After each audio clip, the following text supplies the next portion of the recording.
I literally just got out of the car I came from New York and learned that there's a true rush hour that lasts an hour in Brumadinho between 4 and 5. Yes. So I'm very late. I apologize for that. So he just arrived from You're New York. speaking in English. Very good for him.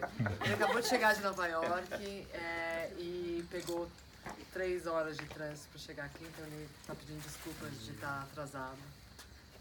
Bom, mas ele chegou. Yeah. So this is an extremely thrilling moment for us, and especially for me. This is a project that is a dream that we've had since the beginning of Inhotim. Esse é projeto muito exciting, eu não sei nem mais falar português, que a gente já está trabalhando há muitos anos no Inhotim e que agora é um sonho que se tornou realidade. Robert Irwin is quite simply one of the greatest and most significant artists living and working today. O Robert Irwin é dos melhores e mais importantes artistas vivos, né, da nossa geração. In the late 1950s, he was an abstract expressionist painter. Em 1950 ele era pintor abstrato. And one day he realized that he could paint very well, and he decided that he wanted to devote his life, instead of doing something he knew he could do, that he understood, he wanted to devote the rest of his working life toward exploring things he didn't understand. E até ponto ele percebeu que ele era pintor muito bom e ele resolveu então explorar umas coisas que ele não era muito bom. And so he began to make art whose primary focus would be the actual process of perception. So it would not depict something specific, but that it would create an experience. Ele começou a criar trabalhos que tinham a ver com uma experiência que não era Agora eu perdi um pouco o que ele falou. Que não era da representação de algo. Isso, que não era da representação de algo, mas era a experiência daquele objeto ou trabalho ou projeto. Initially, he created works that were in the form of objects, but ones that were lit in such a way that the edges would blur and perception would extend beyond the object into the environment in which they were shown. Então ele começou a fazer objetos que não tinham formato fechado, que tinha a ver com a luz e como a luz se expandia pelo espaço. And by the end of the 1960s, he stopped making objects entirely and was making works of art that were themselves fully immersive environments. Então, em 1960, ele parou de fazer objetos e começou a trabalhar só com obras de espaço, de ambientes. Então, já não era um objeto, era uma coisa que expandia para um espaço, uma galeria ou... And this work looks more like sculpture, like a sculptural object than most of his work. And yet, I think it embodies all of the highest values and goals of his art.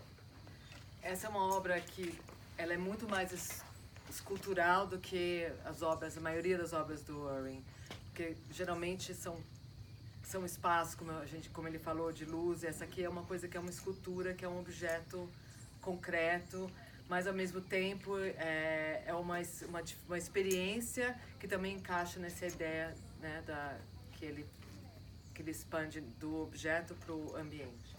So I'd like to speak first about the form of the piece and then talk about a little bit about the experience of the piece. Ele vai primeiro falar do formato da obra e depois da experiência. So the structure here is based upon a very utilitarian kind of architectural construction. Então essas formas são elementos arquitetônicos básicos. That is referred to as tilt-up architecture. Que é referente ao tilt-up architecture, que eu acho que como se fossem umas dobras, vamos dizer, né? Não sei explicar direito.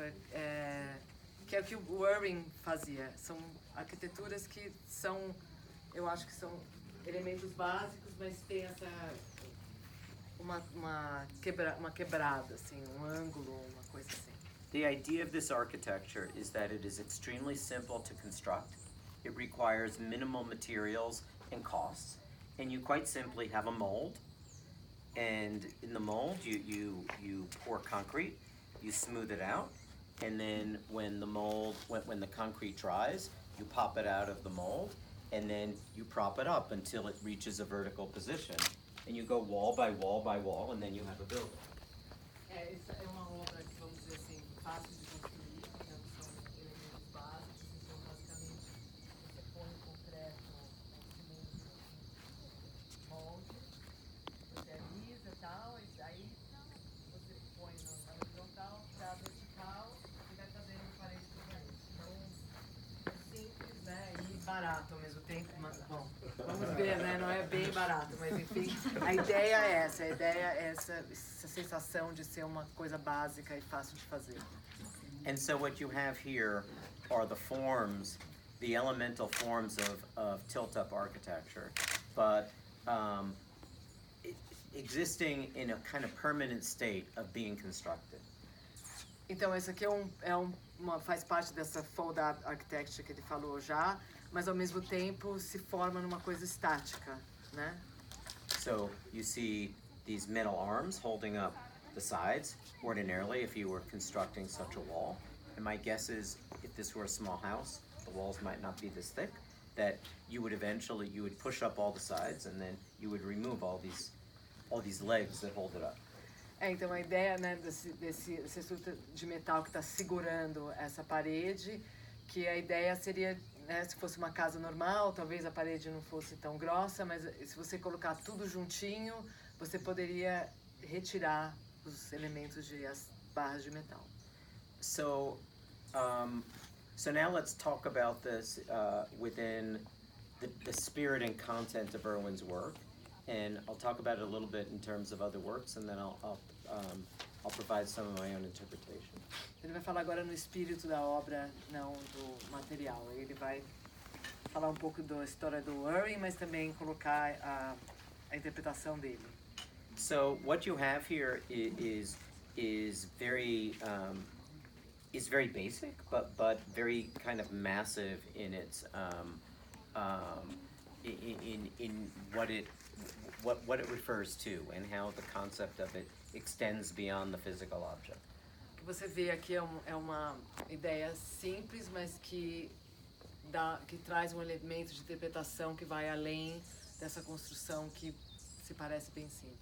So I don't know if you're familiar with the term light and space. There's a number of sculptors who emerged in California in the late 1960s and 70s who made art that was very much inspired by the environment of Southern California and the spaciousness of it and light. And so they created experiential works. Probably the most world known of those is James Turrell, but there are probably about a dozen or so artists who have worked all in compelling and somewhat different ways within this realm.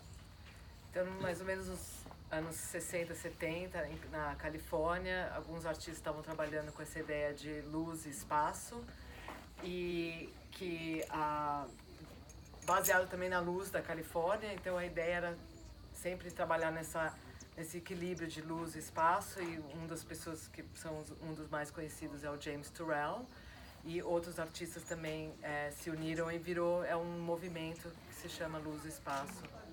So all of this work comes out of Robert Irwin.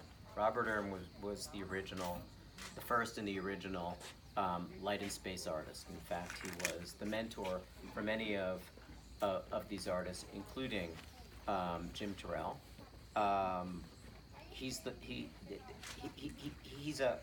a kind of unique figure in the art world in that he's so significant and influential, and yet not that many people have really seen his works, because the majority of what he's done has been temporal. They've been temporary experiences in exhibitions in museums around the world. They get erected for a certain period of time and then they disappear. O Robert inspirou quase todos esses artistas que a gente falou, inclusive o James Turrell. Mas é curioso o fato de que as pessoas, como ele é um mentor, ele é um dos primeiros, ou o primeiro, não sei, mas as pessoas não conhecem muito o trabalho dele, então não é que nem o James Turrell, que todo mundo sabe, porque as obras que ele fazia são temporárias, então eles construía aquela experiência e depois sumia, então ele não ficou tão famoso, mas ao mesmo tempo ele é o grande artista da luz e espaço. And unlike many artists, both of the light and space movement and of other orientations, for Bob, every work of art is an opportunity to create a wholly new experience. Mm-hmm. So you rarely ever would see a historical piece travel and go somewhere else. Each one, he takes on a situation for its conditions and the issues that engage him at that particular time. Então, voltando um pouco nessa ideia da temporalidade, porque o Robert Irwin, ele geralmente faz uma coisa que a gente seria, talvez, site-específica, ou seja, cada obra tem a ver com o espaço, obviamente com a luz, porque cada espaço tem um espaço e uma luz, e então ele é um artista que lidar mais com essa questão e não com uma questão de fazer uma peça. Aí se a peça viaja para outro museu, ela se transforma, né?